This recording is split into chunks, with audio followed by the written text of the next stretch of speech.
At ngayon po ay aming isang karangalan po na ipakilala namin ang aming bagong halal na chairman ng Partido Federal ng Pilipinas, Manila Chapter, Super Mara Tamundong.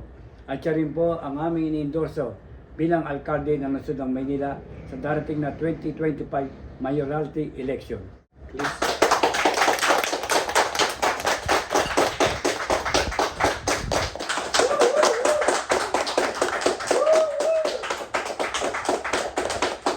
Partido Federal ng Pilipinas.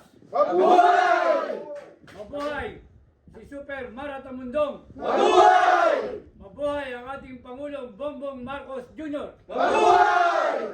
Siyempre, nagpapasalamat ako sa Partido Federal ng Pilipinas, Manila Chapter dahil sa pagkilala po sa akin. Actually, unang araw po na naging Partido Federal ng Pilipinas na ako po ay isang original member, ay talagang binigay ko na po yung buong aking loyalty, yung aking pagkatao, yung buong serbisyo na kahit hindi po nila ako sabihin o sabihan ay talagang gagampanan ko ang pagiging isang Partido Federal ng Pilipinas dito sa Manila. Magandang gabi po sa inyo lahat. Ito po yung bagong elected official ng Partido Federal ng Pilipinas, Manila Chapter. Sir, kamusta po yung nakaraan yung eleksyon? Maganda naman ang kinalabasan ng aming ginawang eleksyon. At ang eleksyon naman na ito base dun sa Constitution and Bylaws ng Partido Federal ng Pilipinas.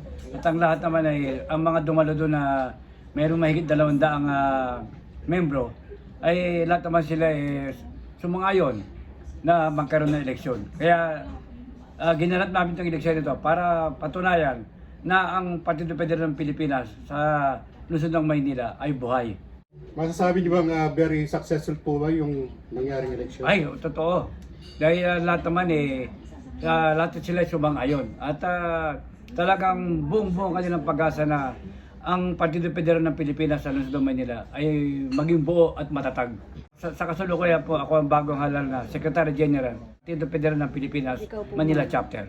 Ako po si Yolanda Lopez, ang newly elected President ng Partido Federal ng Pilipinas, Manila Chapter.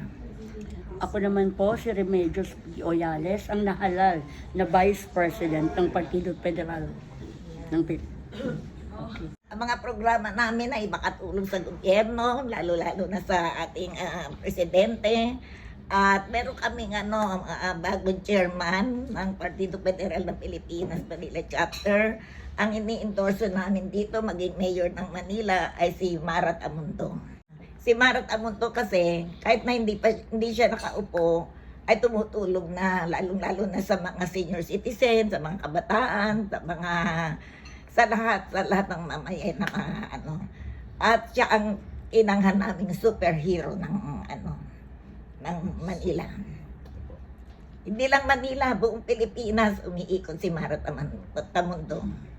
Before anything else, I would like to congratulate all the members of Partido Federal ng Pilipinas as well as the newly elected officers.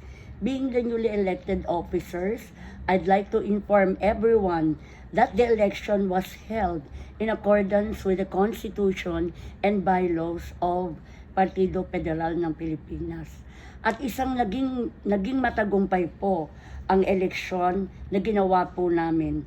Unang-una, yan ay dinulahan ng napakaraming more than 200 po ang dumalo dyan upang maghalal ng panibagong set of officers ng Partido Federal ng Pilipinas.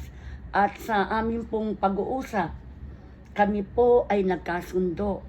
Lahat po ng opisyales and even all the members that were present during the election, iisa lamang po ang sigaw po naming lahat. At alam ko naman po, ang the forthcoming election is fast approaching. So, ang purpose po namin sa pagbuong muli ng isang Partido Federal ng Pilipinas ng Manila Chapter, meron po kaming i-endorso na sa katauhan ni Super Mara Tamundong. Unang-una, bakit po? Sapagkat lahat po ng katangian para maging isang chairman ng Partido Federal ng Pilipinas ay nasa kanya po. Makabayan, unang-una po, makadiyos, makabayan, makatao, makalikasan. At yan po ay isa sa mga alintuntunin ng Partido Federal ng Pilipinas. Ang katangian pong lahat ng yan ay nasa po na kay Mara Tamundong. So,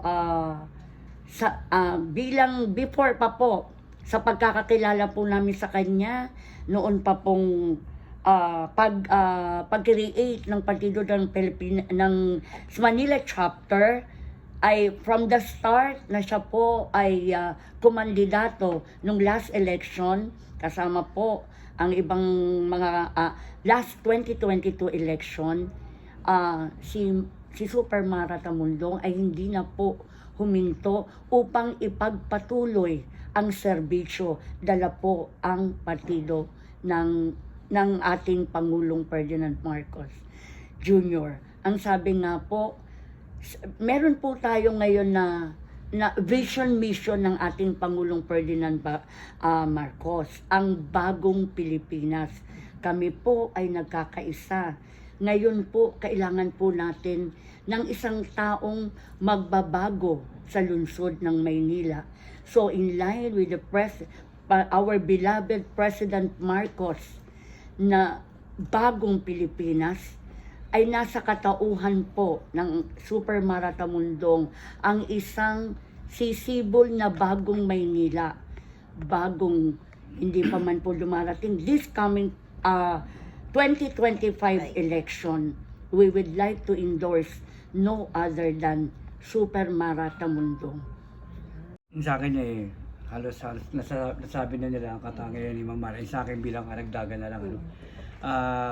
Talaga naman si Super Mara Tamundong sa nakikita ko talaga meron siyang kakayahan para manungkulan bilang ina ng lungsod ng Maynila. At karapat dapat siya dahil unang-una marami na siyang natulungan, marami siyang nagawa, lalong-lalo na sa mga senior citizen. Yung online registration, napakalaking bagay para tulong sa mga senior citizen ng lungsod ng Maynila. At ganoon din ang ginagawa niya pagtulong sa mga kabataan, sa lahat ng mga humingi sa kanya ng tulong, lalo na yung iba dyan, kung may mga palaro sa basketball o kung ano man na pangpalakasan, lagi nakalaan sa pagtulong si Super Mara Tamundong.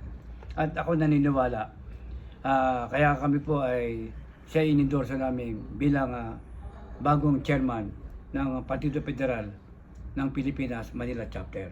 At bukod doon, siya rin ang gusto namin na endorso bilang maging alkalde ng lungsod ng Maynila sa 2025. At naniniwala rin kami kung siya po ay maluluklok bilang alkalde ng lungsod ng Maynila, ay siya ay magkakaroon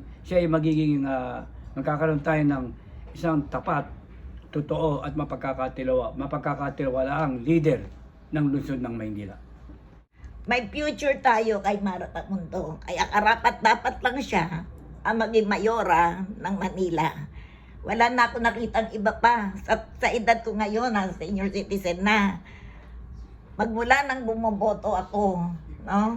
Ngayon lang ako nakakita ng isang Super Mara Tamundong. Kung kagano siya kabuti, tapat, at mapagmahal sa mga tao. Kaya, masasabi ko sa lahat na may future tayo kay Mara Tamundong. Kaya siya po ang ini-endorso namin ng Partido Federal ng Pilipinas Manila Chapter bilang mayor ng Manila. Kailangan magkaisa tayo, sama-sama tayo, at magtulong-tulong tayo para mailuklok natin si Mara Tamundong bilang mayor ng Manila. Ayan. So, ma'am, bilang Vice President, ano po ang magiging mensahe nyo kay President BBM bilang kapartido rin siya ng Federal ng Pilipinas? At muli kong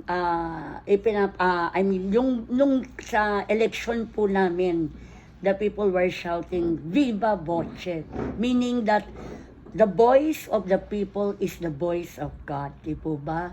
Lahat po nagkaisa po, at dito sa lungsod ng Maynila, kami po nakahanda po ang Partido Federal ng Manila Chapter na talagang si Mamara Tamundong ang siyaming i-endorso sapagkat siya lamang po ang nakikita naming may kakayahan upang maiangat ang antas ng kabuhayan ng lungsod ng Maynila. Ano po ba ang sinasabi ng ating Pangulo? Di ba, laging nakatuon ang kanyang pansin upang maiangat at mabago, magkaroon ng bagong Pilipinas, magkaroon ng magandang buhay ang bawat isa. Hindi lamang doon po umaayon ang mga layunin at adhikain ni Super Mara Tamundong sapagkat from the very start nagsilbi po siya. Kaya nga po siya tinaguriang superhero ng mga senior citizens sapagkat ang pagmamahal at puso ni Ma'am Mara ay talaga pong nandoon sa paglilingkod. Tulad po ng ating Pangulong President Bongbong Marcos, ang sabi niya nga po, bilang tayo ay lahat ay Pilipino, let us protect and serve each one of us as a Filipino people. And in return naman po, bilang si Ma'am Mara ay lehitimo pong taga Maynila at karapat-dapat na siya po ang siyang mailuklok natin sa darating na halalan bilang bagong mayora ng Maynila. Bagong Pilipinas ng ating mahal na Pangulong Ferdinand Marcos Jr. at bagong Maynila ng ating mahal, bagong mayora Super Mara Tamundong. Magandang araw po. Ano po yung masasabi niyo po na dinala po kayo ng Partido Federal ng Pilipinas Manila Chapter Council? Siyempre masayang-masaya ako. Yung kaligayahan ko, kaligayahan ng isang Manileño na napansin din, finally, nabigyan din tayo ng atensyon na talagang kailangan natin mabuo. Kailangan magkaroon tayo ng isang paninindigan, talagang kilalanin din natin ang mahal na Pangulong Bongbong Marcos para sa pagtulong na ginagawa niya para sa atin. At syempre nagpapasalamat ako sa Partido Federal ng Pilipinas Manila Chapter dahil sa pagkilala po sa akin. Actually, unang araw po na naging Partido Federal ng Pilipinas na ako po ay isang original member, ay talagang binigay ko na po yung buong aking loyalty, yung aking pagkatao, yung buong serbisyo na kahit hindi po nila ako sabihin o sabihan ay talagang gagampanan ko ang pagiging isang Partido Federal ng Pilipinas dito sa Manila. Ito po ay isang pagkilala na rin sa ginawa ng ating mahal na Pangulong Bongbong Marcos para sa Pilipinas, na pinagkaisa niya po ang lahat para mabuo at magkaroon talaga ng tunay na programa para sa taong bayan. Ito rin po yung ating hangarin para sa Maynila, na mabuo po ang Manileño para sa pagtutulungan at pagkakaisa at pagmamalasakit sa bawat isa. Dahil ito rin po ang magandang paraan para magampanan talaga natin ang ating posisyon, at hindi lamang yon kundi yung pagtulong talaga maibigay natin ng buong buo. Kaya maraming salamat sa ating Presidente, Vice President, sa Secgen at sa iba pang mga opisyalis po na naluklok po at dumaan talaga sa tamang proseso po na alam natin na mayroong pagmamahal ang bawat isa sa kanila, kaya tayo po ay narito. Ako naman po ay tuwang-tuwa at gagampanan ko ng buong buo ng walang pag-aalinlangan ang pagiging isang Partido Federal ng Pilipinas ko dito sa Maynila, na kung saan sana po sa ating mga kapwa ka-Partido Federal ay nananawagan ako na gawin po natin itong isang paraan ng pagkakaisa at pagtutulungan para maging matagumpay din po ang programa at administrasyon ng ating mahal na Pangulong Bongbong Marcos. Para sa Manileño, huwag po kayo mag-alala. Ito po ay hindi paglaban sa ibang grupo, kung hindi, ito po ay isang daan para tayo ay magkaisa talaga. Dahil lugmok na po sa kahirapan at sa problema ang Maynila. Siguro ito na yung paraan ng ating Panginoong Diyos na ibinigay niya sa atin para magampanan natin yung pagiging isang tunay na tao at pagiging isang tunay na Pilipino. Kaya sana po, para sa aking mga kasamahan dito, huwag po tayo mawala ng pag-asa dahil ito po yung binigay sa atin. Kailangan mahalin natin, yakapin para sa Maynila, maibangon po natin ang lahat. Kaya maraming salamat.